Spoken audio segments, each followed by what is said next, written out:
One more time for Jessie, everybody. Oh, that's a guest right there. That's hospitality.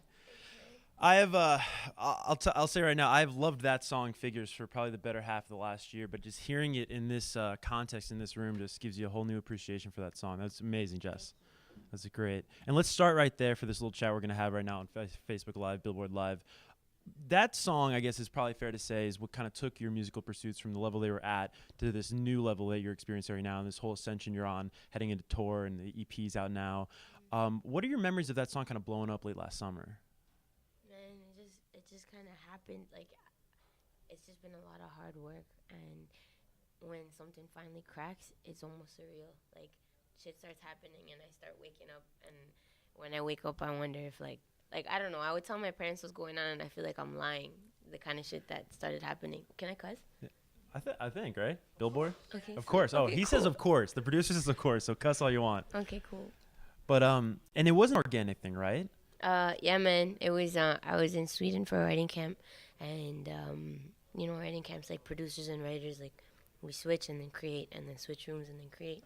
And there was this production team that I was with earlier in the week, and they said, "Yo, Jess, we really fuck with your stuff. We want you to stay." This was Priest and the Beast. Right. We want you to stay, and we can work on anything. We can work on like your artist stuff or other things. And I was like, all right, cool. So I ended up staying, and Shy Carter by Fluke ended up staying a day too. And it's one of the first songs we made when we started that second little period. Figures was.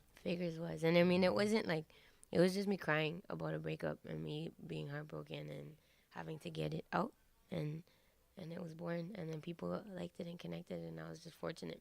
Now, did you write any other songs that eventually appeared on the Kiddo EP, which is out now and available everywhere? During that camp? At that camp? No, it was just Figures. It was just Figures. Figures was actually one of the last songs. It was the second last song added to the EP. Really? Yeah. So then, if it wasn't written there, how did the EP come about? Tim Subi's a fucking beast. I always gotta say that he's from Boston. He's from Dedham. I love him so much. We connected through a friend in Toronto that like just was like, yo man, you should know my producer. Shout out to London, he's dope. And the first session we ever did, we made Fuck It.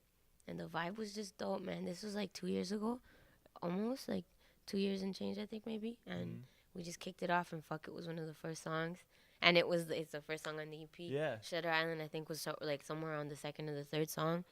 It was just, when you meet someone and the vibe's just like perfect. Yeah. And you just feel like, oh, you're supposed to be in my life. Right. You know? Yeah. It was that. It's a beautiful thing. Yeah, man. So the EP's out in the world right now. It's available on streaming. You can buy it on iTunes, I'm sure, and everywhere else you can get music these days. Yeah. What did you want to accomplish with this EP, Kiddo? Because it's kind of like, it follows up everybody hearing about you now with Figures. And it's a big statement, Yeah. What did you want it to say, and what did you want to accomplish with Kiddo? Honestly, I wanted to like start. I have like a 10-year vision. Really? You think that long term? You think that big picture? Absolutely, man. Yeah. I want Grammys. I want fucking Nobel Peace Prize. I want to die a legend. I want to do all that shit. So Kiddo is just like the first. Kiddo's just the first, the first little step on my way there. And something that I kind of wanted to prove myself as a writer, as an artist, I don't know, when you're a kid and you have those kind of goals since you're a child, the gasoline behind them is really potent. Oh, yeah. So when you're able to just concentrate that and just like fire and it hits, right. It's so gratifying. Is that where the name of the EP comes from, Kiddo? Is it a callback to those childhood dreams? And not really. It's more of a it's like a satirical kind of play on it. Like Kiddo, like what's up, kiddo? Yeah. Like the meaning. Yeah. And so a lot of the EP is like violent and very in my space, So it's kind of like, right. Bitch, I'll show you Kiddo. Like, yeah. Don't call me Kiddo. Also, I really love Quentin Tarantino, and it was like a team effort to think about like the different levels, and Beatrix Kiddo and Kill Bill, Quentin Tarantino, all that works together. I think one of my favorite things about your music is how dichotic it is, right? I saw you at the Electric Room here in New York City on Wednesday night, and you were talking about how important it is that you write music from all these different perspectives. Because if you listen to your songs, you're like a different person on every song almost, or at least you're speaking from a different point of view on every song. And then you think about, when most people probably saw you for the first time in the Figures video, the first image that we see of you is you smashing a guitar into pieces, and then there's those soft chords, match to that visual, and that juxtaposition is really fascinating. What is it about sort of blending points of views or writing from all these different perspectives that is so important to you as an artist? It's kind of just who I am. I always say I'm a child of polarity. Like, I'm extreme. Usually I'm really happy or really sad, and I like to keep it as honest as possible. So being in the middle doesn't ever seem honest to me. Right. So it's either I'm just portraying what it is. That's the easiest answer. No, hey. Yeah, man. I feel like there's no sense in giving somebody diluted emotion, Mm-hmm. you know? And since I never really feel in the middle, either I fuck with you or I don't fuck with you. Either I love you or I hate you. So Yeah. Yeah. Another track off this EP, Kiddo, is called Gatekeeper. And you premiered, I think it doesn't come out till next week. You can probably tell us a little bit more about this short film, but we got to get an advanced look at it at the Electric Room the other night. Really powerful short film. Thank you. And it goes along with the music video, which is out everywhere now, and the single, again, which is out everywhere now, Gatekeeper. Can you tell us a little bit about the short film that's going to be coming out next week for that song? Yeah. It's an experience that happened to me. It was like 5-6 years ago. And it's about getting into the industry and someone dangling your dreams in front of you saying, if you want this, you need to give me something.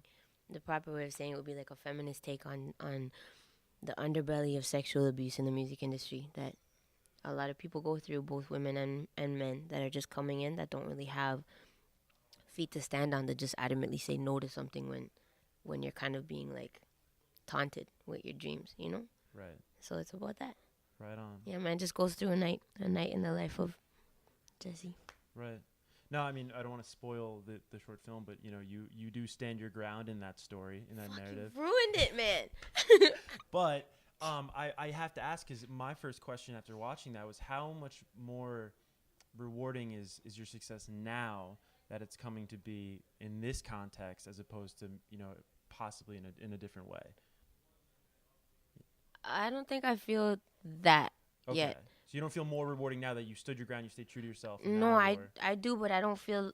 I feel like I'll feel that more in a few years. Okay. When I have accolades and when I have like something that's more tangible that I could be like, yeah, but little things coming full circle and like, in a sense, you know what I mean? Because it's hard to be like, yeah, because realistically I'm just starting, so I haven't really accomplished enough to be like, yeah, motherfucker. Right. You know what I'm saying? I'm right. proud. My mom's happy as hell that it didn't happen.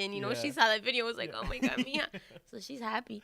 But later, it feels good. It feels like, I don't think I'd be telling that story had that night gone a different way. Yeah.